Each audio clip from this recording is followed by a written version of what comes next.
Hello students, നമ്മൾ third മൊഡ്യൂളിൽ കഴിഞ്ഞ ക്ലാസ്സിൽ ഡാറ്റാബേസ് അനോമലീസ് എല്ലാം പരിചയപ്പെട്ടു. ഇന്ന് നമ്മൾ ഫങ്ഷണൽ ഡിപ്പെൻഡൻസീസും അതുപോലെ തന്നെ കീസും ഈ രണ്ട് കാര്യങ്ങളും കൂടെ പഠിക്കുകയാണ്.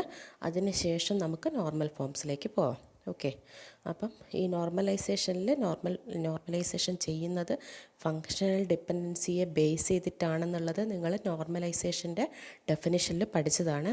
അപ്പോൾ എന്താണ് ഫങ്ഷണൽ ഡിപ്പെൻഡൻസി? ഓക്കെ, ഇതൊരു വെരി വെരി ഇമ്പോർട്ടൻറ്റ് ക്വസ്റ്റ്യൻ ആണ്. ഈ ഫങ്ഷണൽ ഡിപ്പെൻഡൻസി എന്താണെന്ന് നിങ്ങൾ മനസ്സിലാക്കിയെങ്കിൽ മാത്രമേ നിങ്ങൾക്ക് നോർമലൈസേഷനും മനസ്സിലാവുള്ളൂ. അപ്പം നല്ലോണം ശ്രദ്ധിച്ച് നോട്ട്സും എല്ലാം കൂടെ പാരലലി റെഡിയാക്കാം. ഫങ്ഷണൽ ഡിപ്പെൻഡൻസി എന്ന് പറയുന്നത് it is A relationship that exist between two attributes. നമുക്കറിയാം ഒരു റിലേഷനിൽ എന്താണുള്ളത്? ആട്രിബ്യൂട്ട്സ് ഉണ്ട്. ആട്രിബ്യൂട്ട്സ് എന്ന് പറയുമ്പോൾ കോളംസ്. ഓക്കെ, അപ്പം ആ കോളംസ് തമ്മിലുള്ള റിലേഷൻഷിപ്പിനെയാണ് എന്ത് പറയുന്നത്? Functional dependency. ഓക്കെ, അപ്പം ഇത് സാധാരണ എക്സിസ്റ്റ് ചെയ്യുന്നത് ഒരു പ്രൈമറി കീ ആട്രിബ്യൂട്ടിൻ്റെയും അതുപോലെ തന്നെ നോൺ പ്രൈമറി കീ അല്ലെങ്കിൽ നോൺ കീ ആട്രിബ്യൂട്ടിൻ്റെയും ഇടയിലാണ്. Okay, that is, it typically exists between the primary key and non-key attribute within a table. ഒരു ടേബിളിൽ തന്നെ പ്രൈമറി കീ ആട്രിബ്യൂട്ടിനും നോൺ കീ ആട്രിബ്യൂട്ടിനും ഇടയിലാണ് ഒരു ഫങ്ഷണൽ ഡിപ്പെൻഡൻസി എക്സിസ്റ്റ് ചെയ്യുന്നത്. Okay, or in other words we can say it is a set of constraints between two attributes in a relation. ഒരു റിലേഷനിലെ രണ്ട് ആട്രിബ്യൂട്ട്സിന് ഇടയിലുള്ള set of constraints എന്ന് പറയുമ്പോൾ കണ്ടീഷൻസ്. ഓക്കെ, അതാണ് functional dependency represent ചെയ്യുന്നത്. Or functional dependency says that if two tuples have same values for attributes a1, a2, etc. an, then those two tuples must have to have same values for attributes b1, b2, etc. bn. Okay, അതായത് functional dependency പ്രകാരം പറയുന്നത് ഇപ്പോൾ എന്താണ്, രണ്ട് tuple ഉണ്ടെന്ന് കരുതാം. Okay, അപ്പോൾ ആ ടപ്പിളാണ് a1, a2, etc. an.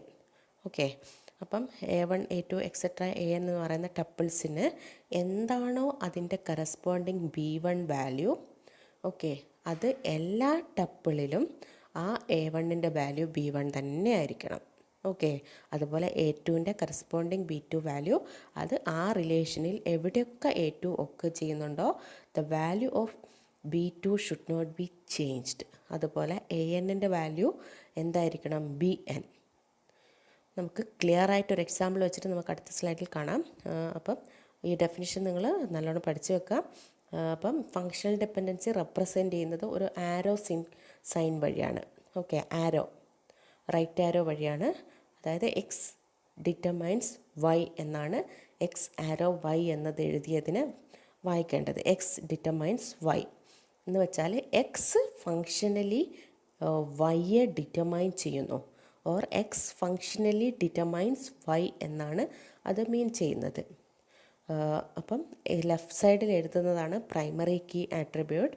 അപ്പോൾ ആ ലെഫ്റ്റ് ഹാൻഡ് സൈഡ് LHS സൈഡിലുള്ള എക്സ് ആട്രിബ്യൂട്ട് RHS സൈഡിലുള്ള വാല്യൂസിനെ, ആട്രിബ്യൂട്ട് വാല്യൂസിനെ ഡിറ്റർമൈൻ ചെയ്യുന്നു. അല്ലെ, ജസ്റ്റ് ഇങ്ങനെ മനസ്സിലാക്കുക. എക്സ് ഡിറ്റർമൈൻസ് വൈ എന്ന് എഴുതുകയാണെങ്കിൽ എക്സ് വഴി നമുക്ക് എല്ലാ വൈ വാല്യൂസിനെയും നമുക്ക് ഐഡൻറ്റിഫൈ ചെയ്യാൻ പറ്റും അല്ലെങ്കിൽ ഡിറ്റർമൈൻ ചെയ്യാൻ പറ്റും. For example, employee ID determines name. That means employee ID functionally determines the name of the employee. Okay, അപ്പോൾ ഞാനൊരു റിയൽ സെനാരിയോ പറയാണ്. നമ്മളെ കോളേജ്. ഓക്കെ, അപ്പോൾ കോളേജിൽ സ്റ്റുഡൻ്റ് എന്ന് പറഞ്ഞൊരു ടേബിൾ ഉണ്ട്. അതിന് 4 ആട്രിബ്യൂട്ട് ഉണ്ട്. ഓക്കെ, സ്റ്റുഡൻ്റ് എന്ന് പറയുന്ന റിലേഷൻ, അതിൽ രജിസ്റ്റർ നമ്പർ, സ്റ്റുഡൻറ്റ് നെയിം, പിന്നെ ഡിപ്പാർട്ട്മെൻറ്റ്, അഡ്രസ്സ്, 4 ആട്രിബ്യൂട്ടാണ് ഈ സ്റ്റുഡൻ്റ് എന്ന് പറഞ്ഞ റിലേഷനിലുള്ളത്. അപ്പം നമ്മൾ നോക്കുക, ഇതിൽ നിങ്ങൾ ആലോചിച്ച് നോക്കിക്കേ, ഏത് ആട്രിബ്യൂട്ട് വഴി നമുക്ക് യുണീക്കായിട്ട് ഓരോ ടപ്പിളിനെ ഐഡൻറ്റിഫൈ ചെയ്യാൻ പറ്റും? യുണീക്കായിട്ട് ഐഡൻറ്റിഫൈ ചെയ്യാമെന്ന് പറയുമ്പോൾ അത് റിപ്പീറ്റഡ് ആയിട്ട് വരില്ല. ആ ഒറ്റൊരു ആട്രിബ്യൂട്ട് വഴി നമുക്ക് എന്ത് ചെയ്യാം? ആ ഓരോ ടപ്പിളിനെയും നമുക്ക് വെവ്വേറെ നമുക്ക് ഐഡൻറ്റിഫൈ ചെയ്യാൻ പറ്റും. ഓക്കെ, അപ്പോൾ അങ്ങനെ വരുന്ന ഏതാണ്? ആലോചിച്ച് നോക്കിക്കേ. സ്റ്റുഡൻറ്റ് നെയിം പറ്റുമോ? ഇല്ല, കാരണം ഒരു ഡിപ്പാർട്ട്മെൻറ്റിൽ തന്നെ ഒരേ പേരുള്ള 2 കുട്ടികളുണ്ടാവാം. ഓക്കെ, അപ്പം അത് പറ്റില്ല. പിന്നെ ഏതാണ് സ്റ്റുഡൻറ്റ് നെയിം, പിന്നെ അടുത്തത് ഡിപ്പാർട്ട്മെൻറ്റ് എന്ന് പറയുമ്പോൾ എന്താണ്, അതും റിപ്പീറ്റഡ് ആയിട്ട് വരുന്ന വാല്യൂ ആണ്, അത് നമുക്കങ്ങനെ കൊടുക്കാൻ പറ്റില്ല. പിന്നെ ഏതാണ് അടുത്തത് അഡ്രസ്സ് എന്താണ്, ഒരു വീട്ടിൽ നിന്ന് 2 കുട്ടികളുണ്ടെങ്കിൽ അതും റിപ്പീറ്റഡ് ആയിട്ട് വരാം. അപ്പം നമുക്ക് ഏറ്റവും യുക്തിപരമായിട്ട് നമ്മൾ ചിന്തിച്ചാൽ ഏതാണ് അവിടെ ഉള്ളത്, രജിസ്റ്റർ നമ്പർ. റോൾ നമ്പർ പോലും ഒരുപക്ഷെ 2-3 വർഷം കഴിയുമ്പോൾ റിപ്പീറ്റഡ് ആയിട്ട് വരാം, പക്ഷേ രജിസ്റ്റർ നമ്പർ വൺസ് ഇഷ്യൂഡ് അത് ഒരിക്കലും വേറൊരു കുട്ടിക്ക് ഉണ്ടാവില്ല. ഓക്കെ, അപ്പോൾ ആ രജിസ്റ്റർ നമ്പർ മാത്രം മതി, രജിസ്റ്റർ നമ്പർ ആട്രിബ്യൂട്ട് മാത്രം മതി സ്റ്റുഡൻറ്റ് റിലേഷനിലുള്ള മറ്റ് എല്ലാ ആട്രിബ്യൂട്ടിനെയും ഐഡൻറ്റിഫൈ ചെയ്യാൻ. ഓക്കെ, അല്ലെങ്കിൽ ഓരോ ടപ്പിളിനെയും മനസ്സിലാക്കാൻ. അപ്പോൾ നമുക്ക് ആ സ്റ്റുഡൻ്റ് എന്ന് പറഞ്ഞ റിലേഷൻ്റെ ഫങ്ഷണൽ ഡിപ്പെൻഡൻസി എങ്ങനെ എഴുതാം, register number, right arrow, student name, department, address.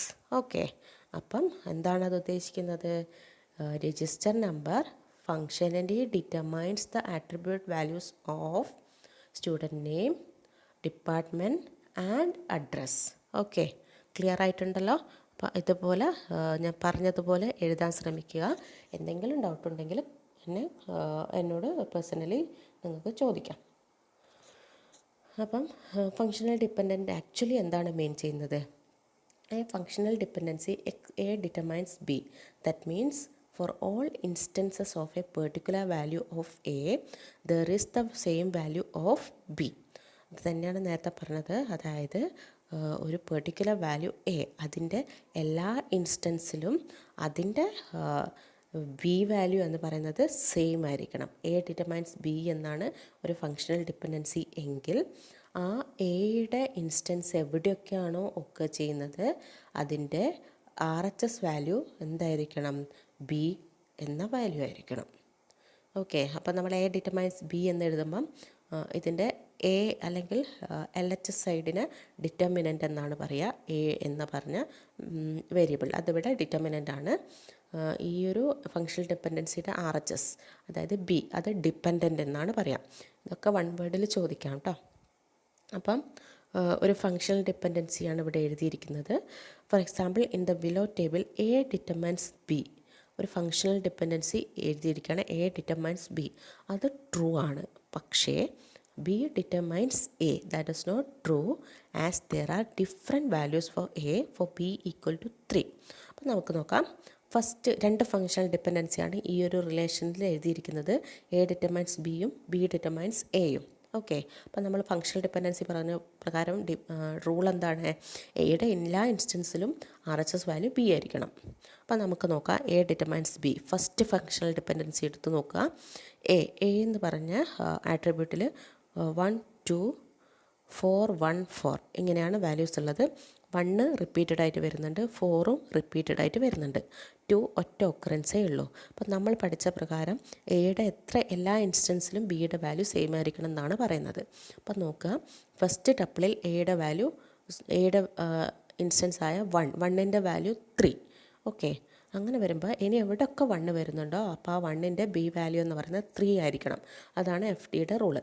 അപ്പോൾ നോക്കുക, 1 എന്ന് പറയുന്നത് 4th ഒക്കറൻസ് ആയിട്ട് അഗെയിൻ വന്നിട്ടുണ്ട്, അതിൻ്റെ RHS വാല്യൂ 3 ആണ്. ഓക്കെ, അപ്പോൾ ഫസ്റ്റ് ടപ്പിൾ സാറ്റിസ്ഫൈഡ് ആണ്. ഇനി 2 നമ്മൾ നോക്കേണ്ട കാര്യമല്ല, എന്താ വെച്ചാൽ 2ൻ്റെ ഒരു ഒക്കറൻസേ വരുന്നുള്ളൂ, 2 3. അപ്പം അത് എങ്ങനെ വന്നാലും നമുക്ക് പ്രശ്നമല്ല. അടുത്തത് 4ൻ്റെ ഫസ്റ്റ് ഒക്കറൻസ് വന്നു, 0 ആണ് ബി വാല്യൂ. അപ്പം 4 ഒരു ഒക്കറൻസ് കൂടെ ഉണ്ട്, 5th ടപ്പിളായിട്ട് 4 അഗെയിൻ വന്നിട്ടുണ്ട്. അപ്പോൾ അതിൻ്റെ RHS വാല്യൂ 0 തന്നെയാണ്. അപ്പം നമ്മളെ ഫങ്ഷണൽ ഡിപ്പെൻഡൻസി റൂൾ പ്രകാരം എ ഡിറ്റർമൈൻസ് ബി അത് ഫങ്ഷണലി ഡിറ്റർമിനൻ്റ് ആണ്. ഓക്കെ, അല്ലെങ്കിൽ ആ FD ട്രൂ ആണ്. ഫങ്ഷണൽ ഡിപ്പെൻഡൻസിനെ FD എന്ന് ഷോർട്ടായിട്ട് പറയൂ കേട്ടോ.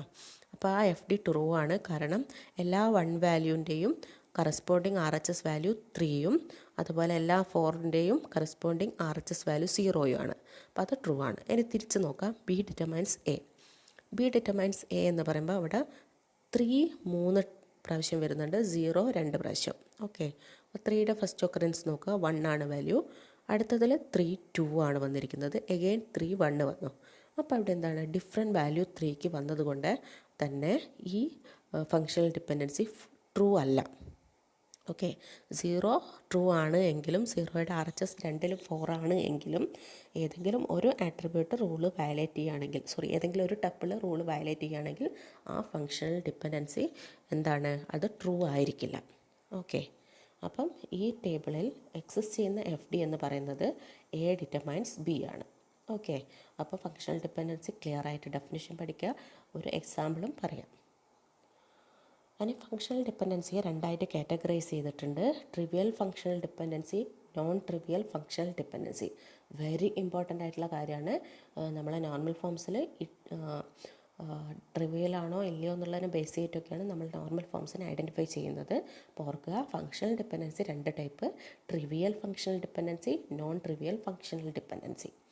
അപ്പോൾ ട്രിവിയൽ എന്താണെന്നുള്ളത് ആദ്യം നോക്കാം. A ഡിറ്റർമൈൻസ് B, ആ ഒരു ഫോമിൽ എഴുതിയിരിക്കുന്നൊരു FD. ഓക്കെ, അപ്പോൾ അതൊരു TFD ആണെങ്കിൽ, ട്രിവിയൽ ഫങ്ഷണൽ ഡിപ്പെൻഡൻസി ആണെങ്കിൽ എങ്ങനെയായിരിക്കും അവിടെയുള്ള റൂള്?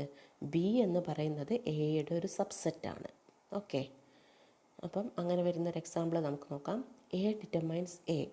അപ്പോൾ എന്താണ്, RHS സൈഡ് LHSൻ്റെ ഒരു സബ്സെറ്റാണ്. അതായത് A എന്ന് പറയുന്നത് Aയുടെ ഒരു മെമ്പർ തന്നെയാണ്, LHSൻ്റെ ഒരു മെമ്പറാണ്. B determines B. അതൊക്കെ എന്താണ്, ട്രിവിയൽ ഫങ്ഷണൽ ഡിപ്പെൻഡൻസി എന്ന് വെച്ചാൽ മനസ്സിലാക്കുക, RHSൽ ഉള്ള വാല്യൂ അതെന്താണ്, LHSൽ വരികയാണെങ്കിൽ അത് ഒരു ട്രിവിയൽ ഫങ്ഷണൽ ഡിപ്പെൻഡൻസി, അല്ലെങ്കിൽ അതൊരു സബ്സെറ്റ് എന്നാണ് നമ്മൾ പറയാം. ഓക്കെ, A ഡിറ്റർമൈൻസ് Bയിൽ B എന്ന് പറയുന്ന വാല്യൂ Aയുടെ ഒരു പാർട്ടാണ് എങ്കിൽ B Aയുടെ സബ്സെറ്റാണ്. For example, consider a table with two columns, employee ID and employee name. Okay, ഒരു ടേബിൾ ഉണ്ട്, എംപ്ലോയി എന്ന് പറഞ്ഞ ടേബിൾ, എംപ്ലോയി ID, എംപ്ലോയി നെയിമാണ് അതിലെ ആട്രിബ്യൂട്ട്. ഓക്കെ, അപ്പം നമ്മൾ അതിൽ നിന്നൊരു FD മാറ്റി എഴുതി. Employee ID, employee name determines employee ID. Okay, ഇതിനെപ്പറ്റിയൊന്നും നിങ്ങൾ കൂടുതൽ ചിന്തിക്കേണ്ട, ഇതെന്താ ഇങ്ങനെ എഴുതിയെന്നൊന്നും, ജസ്റ്റ് നിങ്ങൾക്ക് ട്രിവിയൽ ഫങ്ഷണൽ ഡിപ്പെൻഡൻസി മനസ്സിലാക്കാൻ വേണ്ടിയിട്ട് ഇങ്ങനെ എഴുതിയതാണ്. Employee ID, employee name determines employee ID. അപ്പോൾ നോക്കിക്കേ, ഇത് സബ്സെറ്റാണോ? A ഡിറ്റർമൈൻസ് Bയിൽ B എന്ന് പറയുന്നത് Aയുടെ സബ്സെറ്റ് ഫോമിലാണോ ഇത് വരുന്നത്? ആണ്. കാരണം എന്താണ്, എംപ്ലോയി ID LHSലുണ്ട്, RHSലുണ്ട്. അപ്പോൾ RHSൽ എംപ്ലോയി ID വന്നു, ആ എംപ്ലോയി ID എന്ന് പറയുന്നത് എന്താണ്, LHSൻ്റെ സബ്സെറ്റാണ്. അപ്പോൾ അതൊരു ട്രിവിയൽ ഫങ്ഷണൽ ഡിപ്പെൻഡൻസിയാണ്. Okay, also employee ID determines employee ID. അങ്ങനെ ഒരു ഫങ്ഷണൽ ഡിപ്പെൻഡൻസി വരുന്നു എന്ന് കരുതാം. Employee ID determines employee ID, അത് A ഡിറ്റർമൈൻസ് A എന്ന് പറഞ്ഞ ഫോമിലാണ്. അപ്പോൾ അതും ട്രിവിയൽ ഫങ്ഷണൽ ഡിപ്പെൻഡൻസിയാണ്. അതുപോലെ employee name determines employee name എന്ന് എഴുതിയാലും എന്താണ്, അതും ട്രിവിയൽ ഫങ്ഷണൽ ഡിപ്പെൻഡൻസിയാണ്. ഇനി non trivial functional dependency. A determines B has a non-trivial functional dependency if B is not a subset of A. അപ്പോൾ നമ്മൾ നേരത്തെ പഠിച്ചതിൻ്റെ ജസ്റ്റ് ഓപ്പോസിറ്റ്. B എന്തായിരിക്കില്ല, Aയുടെ സബ്സെറ്റ് അല്ല എങ്കിൽ നോൺ ട്രിവിയൽ ഫങ്ഷണൽ ഡിപ്പെൻഡൻസി. ഇത് ക്ലിയർ ആയിട്ട് പഠിക്കണം. എപ്പോഴും നമുക്ക് കൺഫ്യൂസ്ഡ് ആവും, ഏതാണ് സബ്സെറ്റ് അതായിരിക്കും നിങ്ങൾക്ക് മാറിപ്പോവുക. അപ്പം ക്ലിയർ ആക്കി പഠിക്കാൻ. നോൺ ട്രിവിയൽ എന്ന് പറയുമ്പം not a subset, not a subset എന്ന് പറയുമ്പോൾ നോൺ ട്രിവിയലാണ്. ഓക്കെ, അപ്പം department ID determines department name, അതെന്താണ്, നോൺ ട്രിവിയൽ ഫങ്ഷണൽ ഡിപ്പെൻഡൻസിയാണ്. Since department name is not a subset of department ID. അടുത്തത് completely non trivial functional dependency. When A intersection B is null, then A determines B is called a complete non-trivial. A intersection B നള്ളാണ് എങ്കിൽ A determines B എന്താണ്, ഒരു complete non trivial functional ഡിപ്പെൻഡൻസിയാണ്. Okay, for example ID determines name. Okay, അതുപോലെ name determines date of birth. ഇതൊക്കെ നമുക്ക് എന്താണ്, completely non trivial functional ഡിപ്പെൻഡൻസിക്ക് എക്സാമ്പിളായിട്ട് പഠിക്കാം. അടുത്തത് കീസ്. ഈ കീസ് നിങ്ങൾ കുറേ സ്ഥലത്ത് പഠിച്ചു. SQL പഠിച്ചു, റിലേഷണൽ ഡാറ്റ മോഡലിൽ പഠിച്ചു, അതുപോലെ ഡയഗ്രത്തിലെല്ലാം കീസ് നിങ്ങൾ പഠിച്ചിട്ടുണ്ട്. അപ്പോൾ ഓരോ തവണയും ഇത് പഠിക്കുമ്പോൾ കൺസെപ്റ്റ് സെയിം ആണ്. അപ്പം അത് എല്ലാ കീസും കണക്ട് ചെയ്ത് പഠിച്ചു പോവുക. ഓക്കെ, അപ്പോൾ ഒരു കീ എന്ന് പറയുന്നത് എന്താണ്, ഒരു ടേബിളിലുള്ള ഓരോ റെക്കോർഡിനെയും യുണീക്കായിട്ട് ഐഡൻറ്റിഫൈ ചെയ്യാൻ യൂസ് ചെയ്യുന്ന value. Okay, key is use to identify a record in a table uniquely. A key could be a single column or combination of multiple columns. ഒരു കീ എന്ന് പറയുന്നത് ഒരു സിംഗിൾ ആട്രിബ്യൂട്ട് ആവാം, ചിലപ്പോൾ ഒന്നിലധികം ആട്രിബ്യൂട്ട് ചേർന്നതാവാം ഒരു കീ ആട്രിബ്യൂട്ട് എന്ന് പറയുന്നത്. പിന്നെ അപ്പം കീ ആട്രിബ്യൂട്ട് എന്ന് പറയുന്നത് നമ്മൾ യുണീക്കായിട്ട് ഐഡൻറ്റിഫൈ ചെയ്യാൻ യൂസ് ചെയ്യുന്ന ആട്രിബ്യൂട്ടാണ്. അപ്പോൾ അങ്ങനെ അല്ലാത്തത് കീ ആട്രിബ്യൂട്ടിൽ മെമ്പേഴ്സ് അല്ലാത്ത ആട്രിബ്യൂട്ട്സിന് നമുക്ക് നോൺ കീ കോളംസ് അല്ലെങ്കിൽ നോൺ കീ ആട്രിബ്യൂട്ട്സ് എന്ന് പറയാം. ഓക്കെ, അതായത് റെക്കോർഡ്സിനെ യുണീക്കായിട്ട് ഐഡൻറ്റിഫൈ ചെയ്യാൻ യൂസ് ചെയ്യാത്ത കോളംസിനെയാണ് നോൺ കീ കോളംസ് അല്ലെങ്കിൽ നോൺ കീ ആട്രിബ്യൂട്ട്സ് എന്ന് പറയുന്നത്. അതുപോലെ പ്രൈം ആട്രിബ്യൂട്ട്, നോൺ പ്രൈം ആട്രിബ്യൂട്ടും എന്നും പറയും. എന്ന് വെച്ചാൽ പ്രൈം ആട്രിബ്യൂട്ട് എന്ന് പറയുന്നത് കാൻഡിഡേറ്റ് കീയുടെ പാർട്ടിനെയാണ് പ്രൈം ആട്രിബ്യൂട്ട് എന്ന് പറയുന്നത്. പ്രൈം കീയുടെ പാർട്ട് അല്ലാത്ത ആട്രിബ്യൂട്ടിനെ നോൺ പ്രൈം ആട്രിബ്യൂട്ട് എന്നും പറയും. ഓക്കെ, അപ്പോൾ കാൻഡിഡേറ്റ് കീ എന്ന് പറയുന്നത് ഇതുപോലെ എന്താണ് ടേബിളിലുള്ള ആട്രിബ്യൂട്ടാണ്. അത് യൂസ് ചെയ്തിട്ട് നമുക്ക് എന്താണ് ഒരു ടേബിളിലെ റെക്കോർഡ്സിനെ യൂണീക്കായിട്ട് ഐഡൻറ്റിഫൈ ചെയ്യാൻ പറ്റും. ഓക്കെ, അപ്പോൾ ആ കാൻഡിഡേറ്റ് കീയിലുള്ള ആട്രിബ്യൂട്ടാണ് prime attribute. Non prime attribute എന്ന് പറയുമ്പോൾ പ്രൈം കീ ആട്രിബ്യൂട്ടിൻ്റെ ഭാഗം അല്ലാത്തതിനാണ് നോൺ പ്രൈം ആട്രിബ്യൂട്ട് എന്ന് പറയുന്നത്. അടുത്തത് candidate key and super key. Candidate key എന്ന് പറയുന്നത് ഒരു ടപ്പിളിനെ യുണീക്കായിട്ട് ഐഡൻറ്റിഫൈ ചെയ്യാൻ യൂസ് ചെയ്യുന്ന minimum set of attributes that can be used to identify uniquely a tuple is known as candidate key. Okay, നമ്മൾ പല സ്ഥലത്തും പഠിച്ച ഡെഫിനിഷനാണ്.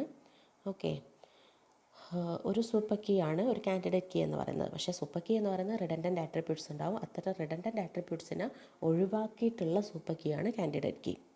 These are selected from the set of super keys. The only thing we take care while selecting candidate key is that the candidate key should not have any redundant attributes. അപ്പോൾ super കീന്ന് നമ്മൾ candidate key select ചെയ്യുമ്പം redundant attributes നമ്മൾ ഒഴിവാക്കും. Okay, അതുകൊണ്ടാണ് അതിനെ minimal super key എന്ന് പറയുന്നത്. അടുത്തത് super key. Set of attributes which can uniquely identify a tuple is known as super key. Okay, ടപ്പിളിനെ യുണീക്കായിട്ട് ഐഡൻറ്റിഫൈ ചെയ്യാൻ യൂസ് ചെയ്യുന്നതാണ് സൂപ്പർ കീ. അപ്പം ഒരു എക്സാമ്പിൾ നോക്കുകയാണെങ്കിൽ സ്റ്റുഡൻറ്റ് നമ്പർ, സ്റ്റുഡൻറ്റ് നെയിം. അപ്പോൾ സ്റ്റുഡൻറ്റ് നമ്പർ മാത്രം സൂപ്പർ കീ ആണ്. അതുപോലെ സ്റ്റുഡൻറ്റ് നമ്പറിനൊപ്പം സ്റ്റുഡൻറ്റ് നെയിമും കൂടെ ചേർത്താലും എന്താണ് സൂപ്പർ കീ ആണ്. Okay, adding 0 or more attributes to candidate key generates super key. A candidate key is a super key but vice versa is not true. Candidate key super key ആണ്, പക്ഷേ super keys എല്ലാം candidate key ആവണമെന്ന് നിർബന്ധമൊന്നുമില്ല. ഇതൊക്കെ one വേർഡിലൊക്കെ തിരിച്ചും മറിച്ചും ചോദിക്കും കേട്ടോ. നേരത്തെ നമ്മൾ സ്റ്റുഡൻറ്റിൻ്റെ ഒരു ടേബിൾ പറഞ്ഞിരുന്നില്ലേ, അപ്പോൾ രജിസ്റ്റർ നമ്പർ മാത്രമായിട്ട് സൂപ്പർ കീ ആണ്, കാൻഡിഡേറ്റ് കീ ആണ്. രജിസ്റ്റർ നമ്പറിൻ്റെ ഒപ്പം സ്റ്റുഡൻറ്റ് നെയിം ചേർത്താലും അത് സൂപ്പർ കീ ആണ്, പക്ഷേ അത് കാൻഡിഡേറ്റ് കീ അല്ല. ഓക്കെ, കാരണം രജിസ്റ്റർ നമ്പർ എലോൺ യൂസ് ചെയ്തിട്ട് നമുക്ക് ഓരോ ടേബിളിനെ ഐഡൻറ്റിഫൈ ചെയ്യാം. അപ്പം രജിസ്റ്റർ നമ്പറൊപ്പം മറ്റ് ആട്രിബ്യൂട്ട് ചേരുമ്പോൾ അത് സൂപ്പർ കീ ആണ്. Primary key and alternate keys. Primary key. There can be more than one candidate key in relation, out of which one can be chosen as the primary key. അപ്പോൾ ഒന്നിലധികം candidate key ഉണ്ടാവും, അതിലൊന്നാണ് primary key ആയിട്ട് choose ചെയ്യുന്നത്. അപ്പോൾ primary key എന്ന് പറയുന്നത് ഒരു കോളം ആവാം അല്ലെങ്കിൽ ഗ്രൂപ്പ് ഓഫ് കോളംസ് ആവാം. അത് ഓരോ ടപ്പിളിനെയും യുണീക്കായിട്ട് ഐഡൻറ്റിഫൈ ചെയ്യാൻ യൂസ് ചെയ്യുന്നതാണ്. Primary key can be duplicate, meaning duplicate value ഒരിക്കലും ആവില്ല. കാരണം അത്തരം ആട്രിബ്യൂട്ട്സിനെയാണ് നമ്മൾ പ്രൈമറി കീ ആയിട്ട് സെലക്ട് ചെയ്യാം. അതുപോലെ ഒരു ടേബിളിന് ഒന്നിലധികം പ്രൈമറി കീ ഉണ്ടാവുകയും ഇല്ല. അടുത്തതാണ് alternate key. It is a column or group of columns in a table that uniquely identify every row in that table. A table can have multiple choices for a primary key, but only one can be set as the primary key. ഒരു ടേബിളിന് ഒന്നിലധികം choices ഉണ്ടാവാം. ഇന്ന attribute primary key ആവാം, വേണമെങ്കിൽ അടുത്തതാക്കാം, അങ്ങനെയൊക്കെ choices ഉണ്ടാവണമെന്ന് കരുതുക. അങ്ങനെയാണെങ്കിൽ എല്ലാ കീയും പ്രൈമറി കീ ആവില്ല, അതിൽ ഒരു കീ മാത്രം പ്രൈമറി കീ ആവും. പ്രൈമറി കീ അല്ലാത്ത ബാക്കിയുള്ളതെല്ലാം ഓൾട്ടർനേറ്റ് കീ ആയിട്ട് മാറും. ഓക്കെ, അതായത് കാൻഡിഡേറ്റ് കീസാണ് ഓൾട്ടർനേറ്റ് കീ എന്ന് പറയുന്നത്. കാൻഡിഡേറ്റ് കീയിൽ പ്രൈമറി കീയെ ഒഴിവാക്കിയിട്ട് ബാക്കിയുള്ള കീസ് എല്ലാം കൂടെ ചേർന്നതാണ് ഓൾട്ടർനേറ്റ് കീ. ബാലൻസ് ആയിട്ട് കാൻഡിഡേറ്റ് കീയിലുള്ള കീസാണ് ഓൾട്ടർനേറ്റ് കീ. അടുത്തത് foreign key. It is a column that creates a relationship between two tables. രണ്ട് ടേബിൾസിനിടയ്ക്ക് ഒരു റിലേഷൻഷിപ്പ് ക്രിയേറ്റ് ചെയ്യാൻ യൂസ് ചെയ്യുന്ന കോളംസാണ് foreign key. It is to maintain data integrity. ഇതൊക്കെ വൺ വേർഡിൽ ചോദിക്കുന്നതാണ്. ഡാറ്റ ഇൻറ്റഗ്രിറ്റി മെയിൻറ്റെയിൻ ചെയ്യാൻ യൂസ് ചെയ്യുന്ന key. Dash is the key which is use to maintain data integrity. Foreign keys.